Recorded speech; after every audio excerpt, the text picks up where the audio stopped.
Hey guys, what's up? Mick, Barringer Brothers. I got my brother Steve-O here. Barringer Brothers. Today we're just going to tell you about some of our customer relation stories.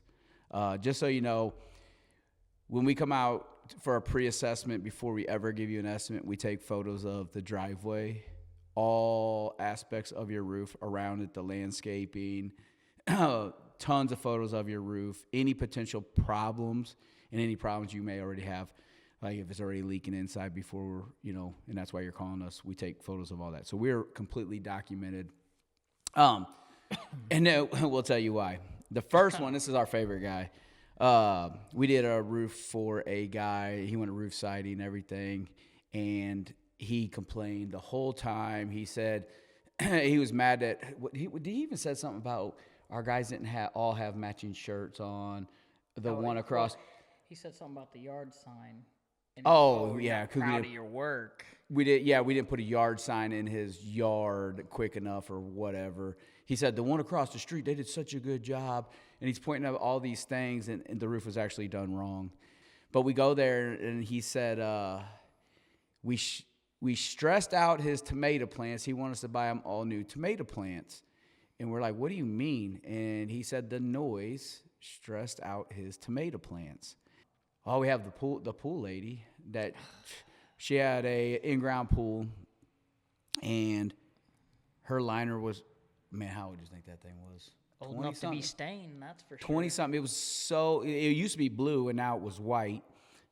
We had tarped off her pool because it's close to the house, tarped the pool off, put boards across so it didn't sink in the water, didn't even touch the water. Pool wasn't even nice, and peeled it all back. We had and when I say granules, I mean there was only a couple granules in this pool, and one nail maybe. Yeah, it was but it was only like 4 foot deep, and we put the magnet down there, so it's not like, it wasn't scraping anything. It was just floating down there. And what did she do? She called a pool scuba diver, freaking scuba diver, and shut her pool off. Yeah, it didn't run her pump. She was like, "Oh no, it's gonna run through my pumps." And she was so mad. She's like, "I cussed that dude out, and he don't even understand me because he speaks Spanish." And he comes by, he's like, "I understood you," and she was like, "Oh, she was such a clown." What's another? The Japanese maple lady. She had a small branch like this big. Mind you, she had just bought this damn thing at Home Depot, and she even said, she tried to say, it was $3,000 Japanese maple. The thing was like this big. Nah, I'm bullshitting. It was probably like this big.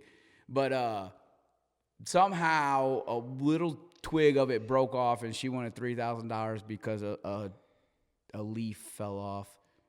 What's crazy, though, is she wanted it replaced and wanted a warranty on the tree.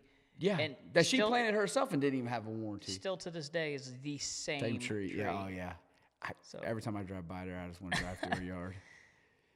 She was rude as could be, though. I mean, she was psycho. Didn't like Mexicans. Didn't like white people. She was threatening to beat you up. She did. She ran up on Steve-O. What did she say? She said, she was so mad about this. She started yelling at you, and I put my window. I'm like, what did she say when she ran up on you?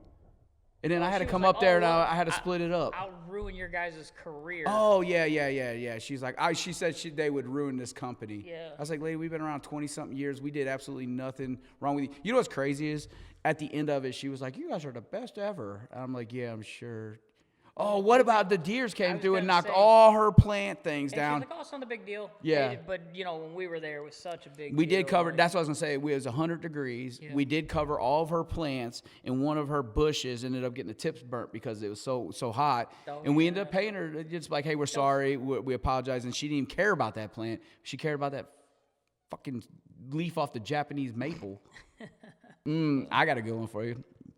One time, me and another guy that used to work here had to go to this little bitty house, and you could smell the freaking cats as soon as you walked in. This is the day that I became the guy that always did the water test on the roof. We go in this guy's house, and he's the cat guy, and there's a couple little fat dogs running around. I go in, and Brendan's like, I cannot find a leak. He gets on the roof, and I know why he went on the roof that day. I go in. I'm telling the guy like exactly what's going on. We found the leak. Mind you, this is a house we didn't do. It's just an older house. And we're there for leak tests. We run water and make it leak and all this stuff. I tell him what's going in. And I'm walking. As we're walking to the door, he stops and turns to me and looks in my face. And at the same time, I take a step and it was just cat piss. My foot, I kept a straight eye contact with him, and I acted like I never stepped in piss. I was so fucking mad. I took my sock off as soon as I walked outside, and I was like, because we was being respectful. Now we wear booties. So I ain't taking my shoes off ever again. Or am I ever going in their house? For the reason, one time we were on a big old two-story, and I get up on the roof, and then they take the ladder to go inside and go through the attic or whatever, but he has to go through the attic upstairs. And I'm not even kidding you. It goes by, it's like 15 minutes. We run the water test, all that stuff, and then I throw the hose off, and then I'm starting to figure out what needs to happen to fix this.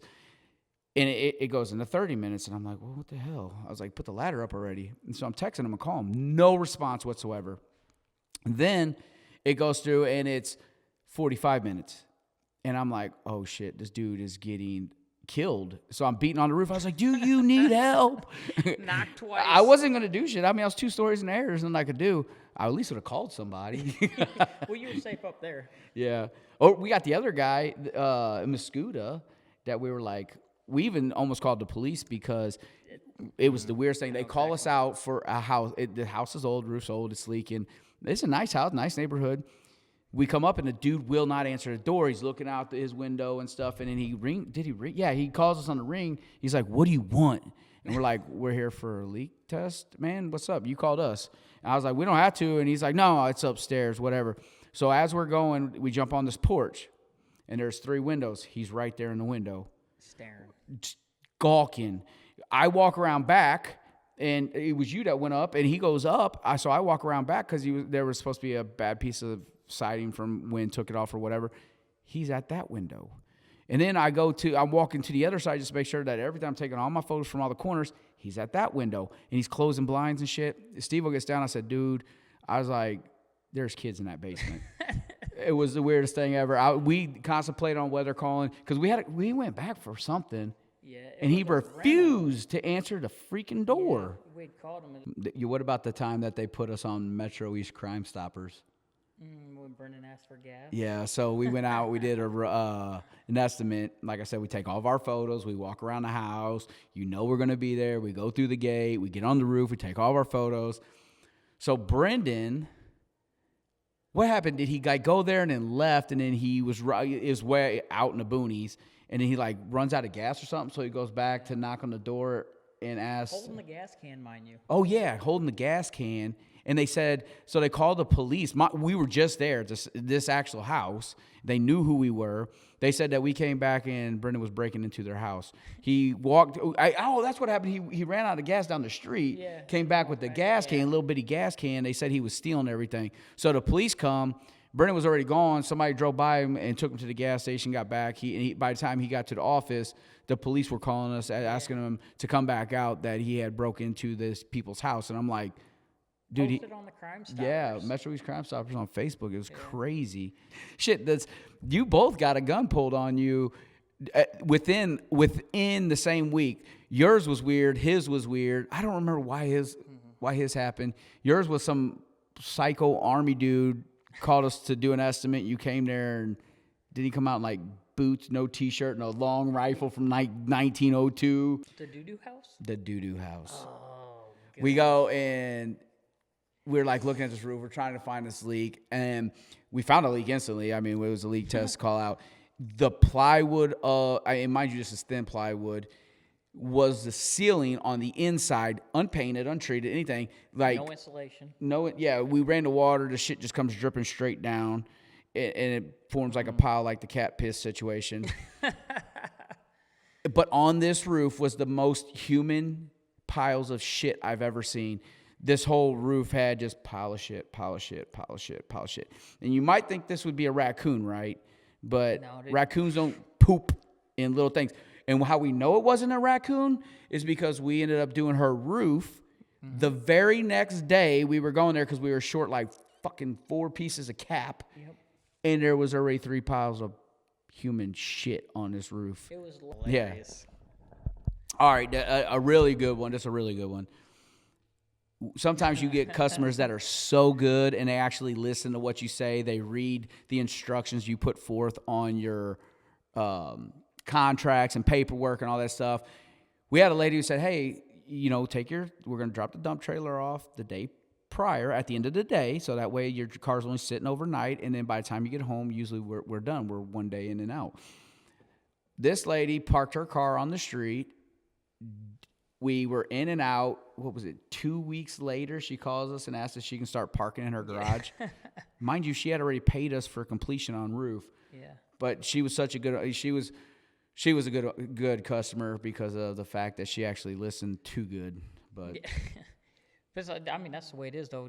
Some people just in the process, they're like, "Yeah, get it done." You don't hear from them. They don't ask any questions or anything. They're just like, "Oh, you're done. Cool. Hey, here's a check."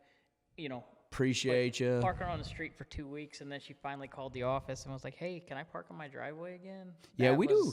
We do a lot of roofs. I mean, we do. Roughly on the busy season, we'll do 7 a day. On the slow, we'll do 2 to 4 a day.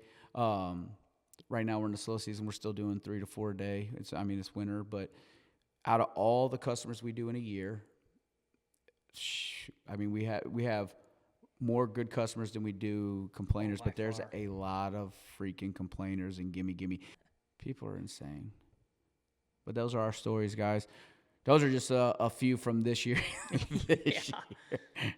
So, anyways, we got a couple upcoming videos, guys. You guys want to see how to read your insurance paperwork, the ins and outs of staying OSHA compliant is another good one. We got Certainty coming in. We got Country Financial coming in.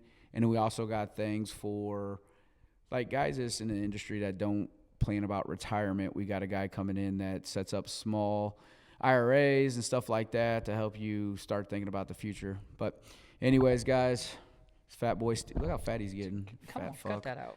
Don't put that in there. And I'm Mick, Steve-O. See you on the next one, guys. Peace.